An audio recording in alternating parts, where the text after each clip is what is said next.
안녕하세요. 오늘은 세례 요한에 대해서 설명하려고 합니다. 예수님께서 세례 요한에 대하여 이해하기 힘든 말씀을 하셨습니다. 그래서 많은 설교자 분들과 많은 목사님들이 세례 요한에 대해 설명할 때 어려움을 겪게 됩니다. 오늘은 세례 요한의 내용 중에서 난해한 부분을 다루고자 하는 겁니다. 왜 세례 요한에 대한 기록이 난해해졌는지, 그리고 그 의미는 무엇인지를 여러분들에게 설명합니다. 제가 이 부분을 설명함으로써 여러분들이 세례 요한에 대한 내용을 명확하게 이해하고 또 그것을 알게 되기를 바랍니다. 세례 요한의 상태를 정확하게 알게 되면 더 이상 세례 요한에 대한 내용이 난해한 부분이 아니라는 것을 깨닫게 될 것입니다. 그러면서 동시에 하나님의 나라에 대해서 바르게 이해하게 될 것이라고 생각합니다. 우선 문제가 되고 있는 난해의 구절로 여겨지고 있는 부분을 제가 설명합니다. 마태복음 11장 11절 말씀을 본다면, 내가 진실로 너에게 말하노니 여자가 낳은 자 중에 침례 요한보다 큰 이가 일어남이 없도다. 그러나 천국에서는 극히 작은 자라도 저보다 크니라 라는 말씀하셨습니다. 예수님은 세례 요한을 두고 천국에서는 극히 작은 자라도 저보다 크다라고 말씀하신 겁니다. 그래서 참으로 많은 분들이 난해하게 생각하고 당황하고 어려워하는 겁니다. 문제는 이렇습니다. 여자가 낳은 자 중에 제일 큰 사람이 세례 요한인데 왜 천국에서는 극히 작은 자가 세례 요한보다 크다고 말씀하신 것일까? 대체 이게 무슨 뜻일까요? 이 말씀은 세례 요한이 천국에 들어가지 못했다라는 뜻으로 들리기 때문에 많은 성도들에게도 충격을 주는 말씀인 겁니다. 오늘 이 말씀을 여러분들에게 설명합니다. 이 설교를 듣기 전에 먼저 들었으면 하는 설교 말씀이 있는데요. 만약에 여러분들이 제가 설교한 하나님의 나라라든지 세상 나라, 즉 세상 나라, 선한 자나 악한 자나 선한 자라는 그 내용, 그리고 백보자 심판에 대한 설교를 듣지 못했다면 그 내용부터 들어보기를 권하는 겁니다. 그 내용을 듣지 않았으면 오늘 설교 말씀은 이해하기가 쉽지 않습니다. 저는 이제 여러분들이 이전 설교를 들었다는 가정하에 말씀을 계속해서 증가합니다. 만약 여러분들이 이전 설교를 들었다면 이미 세례 요한에 대해서 어느 정도 해답을 짐작하고 있을 겁니다. 먼저 세례 요한에 대한 진실을 설명하고 그 다음에 세례 요한에 대해서 잘못 해석한 내용을 설명합니다. 세례 요한에 대한 진실, 다시 말하면 세례 요한은 어디로 갔는가, 어디로 갔다라는 말을 분명하게 제가 여러분들에게 하겠다는 겁니다. 그리고 이번 내용에서는 두 가지를 설명하지 않습니다. 뭐냐면 세례 요한과 관련된 내용인데요. 예수님께서 천국은 세례 요한 때부터 침노를 당한다 하고 하신 그 말씀의 의미는 설명하지 않습니다. 다음에 기회가 있을 때 설교를 하겠습니다. 그리고 또 예수님께서 세례 요한은 선지자보다 나은 자니라 라고 말씀하셨습니다. 근데 선지자보다 나은 자라고 하신 말씀은 그 이유가 따로 있습니다. 세례 요한이 여자가 낳은 자 중에 제일 큰 자이기 때문에 선지자보다 낫다, 그런 말도 아니고요. 구약의 마침이 되기 때문에 선지자들보다 낫다, 그런 뜻도 아닙니다. 또는 예수님을 증거로 왔기 때문에 선지자보다 낫다, 그런 뜻도 아닙니다. 여기서는 다른 뜻이 있습니다. 세례 요한이 선지자임에도 불구하고 선지자보다 나은 자이고 여자가 낳은 자 중에 가장 큰 자라는 것은 하나님께서 세례 요한을 통해서 이루고자 하시는 일이 있으셨는데 그것을 세례 요한이 했기 때문입니다. 정작 세례 요한 자신은 그것을 모릅니다. 왜냐하면 세례 요한이 나서서 어떤 행위를 한 것은 아니기 때문이죠. 하나님께서 원하시는 것은 이미 세례 요한이 존재하는 것만으로 그 사명이 이루어졌기 때문입니다. 이 내용도 나중에 설명합니다. 오늘은 세례 요한에 대해서 단지 세례요한은 어디로 갔는가 또는 어디로 가는가 하는 그 주제만 다루도록 합니다. 자, 이제 세례요한이 어디로 갔는지를 설명합니다. 세례요한이 어디로 갔는지 그 상태를 설명하는데 세 가지로 요약하겠습니다. 첫째로, 세례요한은 예수님께서 말씀하신 천국에 들어갈 수가 없습니다. 두 번째로, 세례요한은 지옥에 가지 않습니다.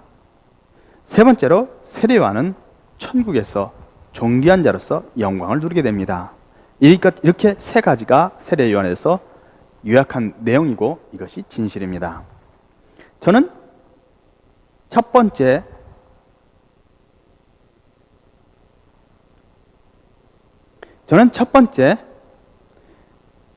세례요한은 예수께서 말씀하신 천국에 들어갈 수 없다고 말했고, 세 번째, 세례요한은 천국에서 존귀한 자로서 영광을 누린다라고 말했습니다. 그러면 첫 번째의 천국과 세 번째의 천국이 나오는데 이것은 다른 천국이다라는 것입니다. 저는 이전 설교, 특히 하나님의 나라에 대한 설교에서 하나님의 나라는 제사장의 나라와 세상 나라로 나뉘어진다고 말했습니다. 여러분들 듣지 못하신 분은 먼저 들어보기를 권합니다. 제사장 나라는 계시록 1장 6절과 계시록 5장 10절에 근거를 두고 있고, 세상 나라는 계시록 11장 15절에 근거를 두고 있습니다. 계시록 1장 6절과 계시록 5장 10절에서는 제사장 나라는 하늘에 있는 하나님의 나라이며 종들이 하나님을 섬기는 나라이며 하나님과 그리스도의 제사장들로 이루어진 나라입니다. 계시록 11장 15절에서는 세상 나라가 우리 주와 그 그리스도의 나라가 되어라고 말씀하셨는데, 그 말씀 이후로 세상 나라는 예수님께서 다스리시는 하나님의 나라로 바뀌어 있는 겁니다. 그러면 세상 나라는 지금 사단이 다스리고 있어요. 그래서 사단이 다스리고 있는 나라입니다. 그래서 죽음과 고통과 슬픔이 있고 애곡하고 통곡하는 게 있고요. 또 기근과 지진이 있고 많은 싸움이 있고 그렇습니다. 그러나 사단이 세상을 다스리는 권세를 빼앗기게 되면 세상 나라가 예수님, 우리 주와 그 그리스도의 나라로 바뀌게 되면 이 세상 나라도 하나님이 다스리시는 나라가 되죠. 그러면 세상 나라도 하나님의 나라입니다. 하나님이 다스리기 때문이죠. 세례요한은 제사장 나라에 들어갈 수 없으나 세상 나라에서는 가장 큰 영화를 누리게 됩니다. 그리고 세례요한은 지옥에 가지 않습니다. 이것이 세례요한에 대한 진실입니다. 그러면 저는 이 세 가지를 하나하나 설명하겠습니다. 첫 번째로, 세례요한에 대해서 세 가지 중 첫 번째로 세례요한이 예수님이 말씀하신 천국에 들어가지 못하게 된 이유를 설명합니다. 즉, 세례요한은 예수님이 말씀하신 천국인 제사장 나라에 들어갈 수가 없다는 겁니다.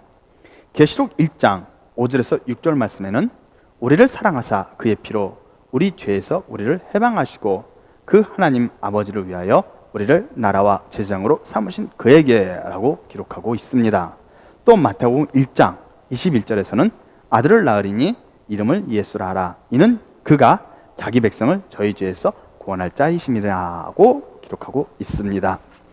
예수님께서는 예수님을 믿는 사람들을 예수님의 피로 사서 그들의 죄에서 해방하고 그들을 하나님께 드려서 하나님을 위한 제사장으로 삼는다라는 겁니다. 그러므로 예수님을 믿지 않는 사람들은 예수님의 피로써 그 죄를 사해 줄 수가 없습니다. 그들은 제사장 나라에 들어갈 수가 없다는 말입니다. 마태복음 11장 3절에서 세례요한은 오실 그이가 당신이오이까? 아니면 우리가 다른 사람을 기다려야 합니까? 라는 질문을 했습니다. 이 질문은 세례요한이 예수님을 메시아로서 받아들이지 못하고 의심하게 됐음을 말하는 겁니다. 그래서 세례요한은 예수님을 따르는 종들의 모임에서 탈락하게 된 겁니다. 계시록 14장 4절에서 예수님의 종들은 어린 양이 어디로 인도하는지 따라가는 자들이죠. 또 어린 양에 속한 자들입니다. 그렇기 때문에 예수님을 받아들이지 않고 의심하게 되면 어느 누구도 예수님께 속하지 못하기 때문에 이 사람은 예수님의 종이 될 수가 없는 겁니다. 세례 요한은 이 종들의 모임에서 떨어졌다는 뜻입니다. 어떤 사람들은 세례 요한이 예수님을 의심한 것이 아니라 예수님이 메시아임을 믿지만 더 좋은 증거를 요청한 것이다 라고 설명합니다. 왜 이렇게 설명하냐 하면요, 세례 요한이 예수님을 의심했다라고 그렇게 설명하고 싶지 않기 때문이죠.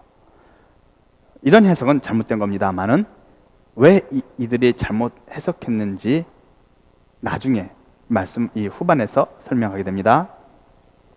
예수님께서 말씀하신 내용을 한번 자세히 들어보겠습니다. 예수님께서 세례 요한에 대해서 하신 말씀을 들어보는 겁니다. 마태복음 11장 2절에서는 세례 요한이 제자들을 보내어 예수님께 다른 일을 기다려야 하는지를 묻게 됩니다.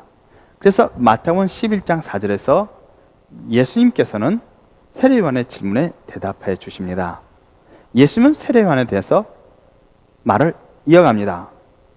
그들이 간 이후에 세례 요한의 제자들이 세례 요한을 향하여 예수님을 떠난 이후에 예수님 계속해서 말을 이어가시면서 세례 요한에 대하여 설명하시는 겁니다. 그런데 그 말씀 속에 보면 마태복음 11장 6절에서 누구든지 나를 인하여 실족하지 아니하는 자는 복이 있도다 라고 말씀을 하셨는데, 그것은 세례 요한이 예수님으로 인해서 실족했다라는 것입니다. 그래서 예수님이 이 말씀을 하신 겁니다. 또 마태복음 11장 11절에서는 천국에서는 극히 작은 자라도 저보다 크니라 라는 말씀을 하셨는데, 이 말씀의 의미는 세례 요한은 천국에 들어가지 못했다는 말입니다. 천국에서 떨어졌다는 말을 하시는 겁니다. 그리고 마태복음 11장 12절에서 침례 요한 때부터 지금까지 천국은 침노를 당하나니 침노하는 자는 빼앗느니라 라는 말씀을 하셨는데, 이는 세례 요한이 천국을 빼앗겼다라는 뜻입니다. 천국에 대해서 이 말씀, 다시 말하면 천국은 침노를 당하나니 침노한 자는 빼앗느니라 라는 부분에 대해서 굉장히 의견이 분분하죠. 아주 난해하기 때문에 사람들이 이렇게 저렇게 해석을 시도합니다. 그것은 난해 구절에 속하기 때문에 그렇습니다. 그러나 이것은 난해 구절이 아닙니다. 그러나 여태까지 기존 정통교에서 믿어왔던 진리, 즉 그 교리에 의하면 세례 요한의 예수님께서 세례 요한에게 하신 이 말씀, 천국은 침노를 당하나니 침노하는 자는 빼앗니라는 말씀은 해석하기가 어렵습니다. 왜냐하면 정통교회, 우리가 여태까지 가져왔던 그 교리에 모순되기 때문입니다. 그래서 이 말씀을 해석할 수가 없습니다. 어쨌든 이 말씀의 의미는 세례 요한이 자신이 들어가 있을 수 있었던 천국을 빼앗겼다라는 의미입니다. 다시 말하면 침례 요한 때부터라고 예수님이 말씀하셨죠. 마태복음 11장 12절에서 침례 요한 때부터, 세례 요한 때부터 지금까지 천국은 침노를 당한다 라고 말씀하신 겁니다. 근데 침례 요한, 세례 요한 때부터라고 하신 말씀의 의미는 천국을 빼앗긴 최초의 사람이 세례 요한이기 때문입니다. 세례 요한이 맨 처음으로 천국을 빼앗겼기 때문입니다. 그래서 이 말씀을 하신 겁니다. 그리고 그때부터 천국은 빼앗기거나 빼앗는 일이 시작됐다라는 겁니다. 맞습니다. 근데 이것은 지금은 설명할 수가 없습니다. 나중에 설명합니다. 어느 누구라도 예수님의 피로써 죄사함을 받지 못하면 하늘에 계신 아버지께 갈 수가 없습니다. 하늘에 계신 하나님의 나라에 들어갈 수가 없다는 말입니다. 이해하시겠죠? 예수님으로 말미암지 않고는 아버지께로 올 자가 없다. 예수님이 그러셨죠. 나로 말미암지 않고는 아버지께로 올 자가 없느니라. 다시 말하면 아버지께로 가서 아버지의 얼굴을 배우려면 제사장 나라가 되어야 한다, 이런 말입니다. 근데 제사장 나라가 되기 위한 가장 중요한 조건은 죄가 없어야 한다는 거죠. 죄가 있는 자는 결코 하나님 앞에 못 섭니다. 죽습니다. 안 됩니다. 그러니까 죄가 없어야 한다는 조건이 반드시 필요합니다. 그래서 예수님은 자기 백성, 나라와 제사장, 하나님의 나라에 그 하늘나라, 내 나라는 이 땅에 속하지 않고 하늘에 속했다라고 말씀하신 그 하늘에 속한 나라에 속해 있던 백성들, 그들의 죄를 없이 하시려고 오셨다. 자기 백성이 그들의 죄에서, 자기 백성을 그들의 죄에서 구원하려고 오셨다 그러셨지 않았습니까? 그러니까 예수님은 자기 백성, 하늘에 속해 있던 그 종들이 이 땅에 왔지만 그들의 죄에서 그들을 구원하시려고 와서 십자가에서 피를 흘리신 것이다 라는 말입니다. 이해되십니까? 그래서 예수님의 피로써 죄를 용서받은 사람만이 제사장 나라가 돼서 예수님이 피로써 하나님께 드려야만이 하나님 앞에 갈 수가 있다는 겁니다. 그래서 그들이, 그의 종들이 그의 얼굴을 볼 것이요 라고 했던 계시록의 말씀처럼 그들이 가서 하나님 앞에 경배하고 찬양하고 그 얼굴을 배울 수가 있다라는 겁니다. 그 제사장 나라입니다. 그런데 예수님을 통하지 않고는 결코 아버지께로 갈 수 있는 사람이 없다라는 말의 의미입니다. 자, 두 번째로 세례 요한은 지옥에 가지 않는다는 것을 설명합니다. 세례 요한은 지옥에 가지 않는다. 계시록 20장 4절에서 6절 말씀에 보면 첫째 부활에 참여하는 자들은 하나님과 그리스도를 위한 제사장임을 밝히고 있습니다. 제사장들은 심판을 받지 않고 오히려 심판자가 되어 보좌에 앉게 됩니다. 그러나 첫째 부활에 참여하지 못하는 사람들은 반드시 백보자의 재판을 받게 되어 있습니다. 물론 여기에 예외가 있긴 있습니다. 그러나 그 천년왕국이 끝날 때까지 죽어 있던, 즉 몸을 갖고 있지 않던 모든 죽은 자들, 바다와 사망과 음부에 있었던 사람들은 다 심판을 받게 됩니다. 그럴 때 이 부분에서 세례 요한도 심판을 받기 위해 부활하게 된다는 말입니다. 백보자 심판에 대한 내용은 여러분들이 백보자 심판이라고 하는 제가 한 설교를 들어보시기 바랍니다. 세례 요한은 예수님의 종이 되지 못했기 때문에 제사장이 될 수 없었고, 그래서 첫째 부활에 참여하지 못합니다. 세례 요한은 첫째 부활에 참여하지 못하기 때문에 둘째 부활에 참여하게 되며 백보자의 심판에서 재판을 받는 사람이 됩니다. 백보자의 심판에서 재판을 받는다고 해서 무조건 지옥에 가는 것은 아닙니다. 심판은 각 사람이 행한 그 행위대로 재판을 진행하는 것이고 그들에게 상과 벌이 주어집니다. 백보자 심판에서 표놓인 책이 있는데 그것은 생명책입니다. 이 생명책에 기록된 사람은 불못에 들어가지 않고 이 생명책에 기록되지 못한 사람들만 불못에 던져집니다. 이에 대한 자세한 내용은 백보자 심판이라고 하는 그 설교에서 듣고 확인하시기 바랍니다. 백보자 심판은 무조건 지옥 불못에 넣는 심판이 아닙니다. 그래서 재판이라고 표현하는 겁니다.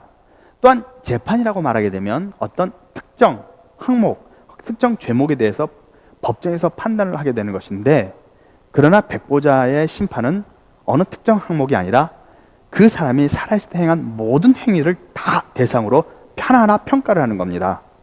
잘 이해하셔야 됩니다. 하나하나 다 평가를 하는 것이기 때문에 이것은 재판도 아니고 어떻게 보면 평가하는 겁니다. 평가. 선한 행위도 악한 행위도 모두 신문을 받고 상과 벌이 주어지는 것입니다. 그래서 모든 사람의 모든 행동들을 평가한다라고 볼 수 있습니다. 세례 요한도 백보자의 심판에서 세례 요한이 살아있을 때 행한 모든 행동에 대해서 재판 하나하나 평가를 받게 됩니다. 세례 요한의 행위에서 악행을 찾게 되면 세례 요한은 불못에 던져질 것이고, 또 세례 요한에게서 선행을 찾게 되면 세례 요한에게 상급이 주어질 것입니다. 하나님께서 백보자 심판에서 백성들을 판단할 때는 행위의 법에 의해서 재판이 진행됩니다. 왜냐하면 행위를 판단하기 때문입니다. 마음의 생각을 감찰하고 그 마음의 생각대로 재판하는 것이 아니라 단지 그 사람들의 행위를 판단한다는 겁니다. 말도 행위에 포함되긴 합니다. 말과 행위를 다 대상으로 재판한다는 겁니다. 그러면 세례 요한의 행위 하나하나를 따져볼 필요가 있겠죠. 세례 요한은 들에 거하며 메뚜기와 석청을 먹었고 또 약의 털옷을 입었습니다. 참으로 청렴한 사람이었죠. 어떤 부드러운 옷도 입지 않았죠. 그리고 어떤 좋은 집도 갖지 않았던 정말 청렴한 사람입니다. 그래서 세례 요한의 행위에서 볼 때는 죄를 찾기가 어렵습니다. 세례 요한이 예수님을 의심한 것은 행위로는 죄로 규정되지 않는다는 겁니다. 예수님은 이렇게 말씀하셨죠.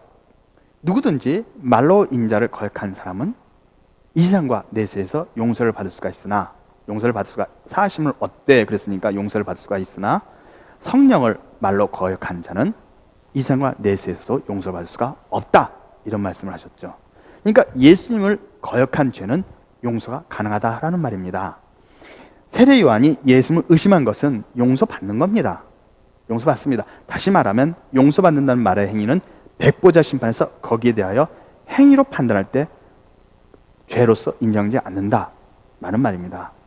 왜냐하면 예수님은 심판의 기준이 되기 위해 이 땅에 오신 게 아닙니다. 자꾸 여러분들은 많은 부분에서 오해를 하는데 예수님은 사람들에게 있어서 천국과 지옥을 나누는 심판의 기준이 되기 위해서 오신 것이 아니라 자기 백성들을 죄에서 해방하려고 오셨다라는 겁니다. 무슨 말인지 이해되십니까? 제가 여러분들에게 하나님의 나라 첫 번째 말씀을 증거할 때 이런 말씀을 전해드렸습니다. 이스라엘 민족을 통해서 하나님의 나라를 본다는 거죠. 이스라엘 민족은 하나님의 나라를 위한 예표였기 때문에, 그러면 이스라엘 민족이 하나님의 나라가 된 그 사건은 매우 중요하다고 말씀드렸습니다. 그 사건은 뭐냐? 시내산에서 이스라엘 민족이 하나님과 만나고 하나님과 언약을 맺죠. 언약을 맺는데 그때 너희가 내 계명을 잘 지키면, 내 말을 잘 듣고 계명을 지키면 너희는 내게 대하여 제사장 나라가 되고 거룩한 백성이 되고 내 소유가 된다. 나는 너희에 대하여 너희 하나님이 되겠다. 나는 너희의 신이 되겠다. 그러니 너희는 내 백성이 된다. 그러니까 내 계명을 지켜라 라는 그 언약을 맺는 시내산에서의 언약식이 곧 이스라엘 민족이 하나님의 백성이 되는 순간입니다. 근데 그 시내산에 나온 사람들에 대해서 설명할 때 출애굽의 사건이 매우 중요하다고 말씀을 드렸죠. 왜냐하면 어린 양의 피, 희생의 피를 통해서 사람들이 죽음을 면했죠. 근데 장자들만 죽음을 면한 거죠. 그렇죠? 장자가 아닌 사람들은 어차피 하나님의 사자가 와서 죽일 대상이 아니었습니다. 양의 피를 바르나 안 바르나 장자가 아닌 사람들은 죽지 않았다는 뜻이죠.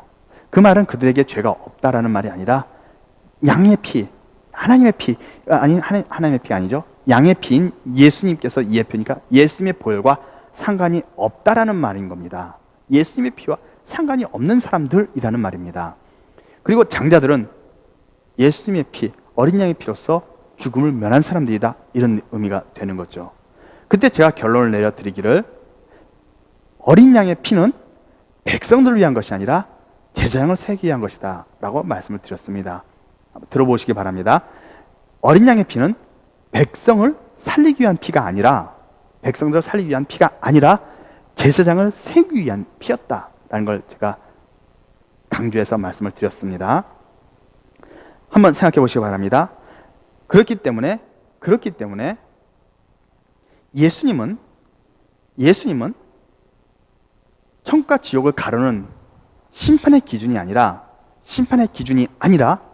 제사장들을 세우기 위해서 그들의 죄를 없애하시려고 피를 흘리신 것이다 라는 말입니다. 그러므로 여러분들이 예수님의 피를 의지한다라는 말의 의미는 계시록 5장 10절 말씀처럼, 거기에 나오는 의미처럼 예수님의 피로서 살아나서 하나님께 드려지고 하나님의 소유가 돼서 제사장이 된다라는 말의 의미입니다. 여러분이 예수님의 피로 용서함 받았다고 말하려면 여러분들은 제사장이 되겠다라는 말과 같다라는 겁니다. 제사장이 되어야 한다는 겁니다. 왜냐하면 예수님께서 피를 흘리신 목적은 피로 사람을 사서 그를 하나님께 드려서 하나님 앞에서 제사장으로 삼는 게 목적이기 때문입니다. 그래서 제가 이스라엘 사람들이 출애굽할 때 유월절 양의 피를 바른 것은 백성들을 위한 것이 아니라 제사장을 세우기 위한 것이다라고 강조해서 말했던 겁니다. 잘 이해했으면 좋겠습니다. 이해하시겠죠? 그렇기 때문에 예수님의 피는 제사장을 소유한 것이지 천국과 지옥이냐, 그것을 가르는 심판의 기준이 아니라는 겁니다. 그렇기 때문에 세례요한이 예수님을 의심한 것으로 세례요한이 지옥이다 또는 예수를 믿었기 때문에 천국이다라는 기준이 되지 않는 겁니다. 그래서 백보자 심판에서는 백성들에 대한 심판인데 거기에서는 예수님이 기준이 아니기 때문에 예수님을 두고 판단하지 않는다라는 겁니다. 세례요한이 예수님을 의심했어도, 예수님이 메시아인지를 의심했어도 그것으로 죄로 규정하지 않는다는 겁니다. 용서된다는 겁니다. 행위의 법에 의해서 말이죠. 잘 이해되십니까? 예수님을 의심한 것은, 세례요한이 예수님을 의심한 것은 예수님이 종이 될 수 없는 조건입니다. 예수님이 종이 되는 조건이, 필수 조건이 예수님을 믿고 따르는 것인데 예수님을 의심했기 때문에 예수님의 종이 될 수 없게 된 겁니다. 세례요한이 지은 죄라고 한다면 그거는 예수님이 메시아임을 믿지 않는 것인데 그것은 행위에 있어서는 죄가 아니며 또 마음의 법에 의해서도 죄라고 규정할 수는 없습니다. 다만 이것은 예수님의 양이 될 수 없다라는 겁니다. 그래서 세례요한은 제사장 나라에 들어갈 수 없는 조건이 예수님을 의심한 것이다 라는 겁니다. 그러나 세례요한은 이 예수님을 의심한 것을 때문에 백보자의 심판에서 행위로 판단할 때 벌을 받을 수 있는 것이 아니다 라는 겁니다. 그러므로 세례요한은 백보자 심판 결과 행위의 법에 비춰볼 때 세례요한은 죄가 없다라는 겁니다. 죄가 하나도 발견되지 않는다라는 겁니다. 그래서 세례요한은 불못에 들어갈 이유가 없고 바로 천국에 들어갈 사람이 되는 겁니다. 이 내용이 이해되지 않는다면 백보자 심판 설교를 잘 들어보시고요. 또 예수님에 대한 그 어린 양의 피에 대한 것이 이해가 되지 않는다면 하나님의 나라 첫 번째 거, 두 번째, 세 번째 거 다 들어보시기 바랍니다. 이제 세례요한은 하나님의 나라, 세상 나라에서 존귀한 자가 된다. 세 번째 내용을 설명합니다. 시간이 많이 가서 빨리 하겠습니다. 하나님의 나라는 하늘나라와 세상 나라로 나뉘어집니다. 하늘나라는 제사장의 나라이며 하나님을 직접 뵙고 섬기는 종들의 나라입니다. 세상 나라는 하나님의 백성들이 이 세상에서 영원토록 살면서 하나님의 은혜와 축복을 받는 것입니다. 그것이 세상 나라입니다. 세상 나라는 이 세상에서 하나님의 백성들이 된 사람들이 하나님을 경배하는 것입니다. 이렇게 하나님의 나라는 차원이 다른 두 종류의 나라로 나뉘어져 있습니다. 자세한 내용을 알려면 하나님의 나라 설교편을 들어보시기 바랍니다. 세례요한은 하나님에 있는 하나님의 나라에는 들어가지 못했습니다. 그러나 세상에 있는 하나님의 나라에서는 존귀한 자로서 명성과 영화를 누리게 될 것입니다. 세례요한에 대한 기록을 찾아보면 누가복음 1장 15절에서 17절 말씀에 저가 주 앞에서 큰 자가 되고 포도주나 소주를 마시지 아니하며 모태로부터 성령의 충만함을 입어 이스라엘 자손 곧 저희 하나님께로 많이 돌아오게 하겠습니다. 저가 또 엘리야의 심령과 능력으로 주 앞에 앞서가서 아비의 마음을 자식에게 거스린 자를 의인이 슬기에 돌아오게 하고 주를 위하여 세운 백성들을 예비하리라 하고 기록하고 있습니다. 세례요한은 모태로부터 성령의 충만함을 입은 자이며 엘리야의 심령과 능력으로 왔고 주 앞에 큰 자가 되며 이스라엘 자손을 하나님 앞에 많이 돌아오게 하겠고 주를 위하여 백성을 예배하는 자였다는 겁니다. 세례요한도 자신을 광야에서 외친 자의 소리라고 스스로 소개하고 있지요. 또한 세례요한은 자신에게 주어진 사명을 다했습니다. 그는 예수님을 이스라엘에게 나타내었습니다. 그리고 자신의 제자를 예수님께로 보냈습니다. 세례요한이 예수님의 사역하는 그 기간에도 자신을 낮추고 예수님의 제자가 되거나 또는 계속해서 예수님을 증거했더라면 더 좋았겠죠. 근데 세례요한이 예수님을 의심했던 겁니다. 그렇지만 세례요한은 자신에게 주어진 사명은 모두 완수한 겁니다. 세례요한이 자신의 사명을 모두 완수한 이후에도 예수님을 끝까지 따랐더라면 더 좋았을 것이다 라는 말을 하는 겁니다. 세례요한은 백보자 심판에서 심판을 받습니다. 세례요한은 자신의 행위에 따라 재판을 받는데 그 재판은 악한 행위뿐만이 아니라 선한 행위들도 함께 평가를 받습니다.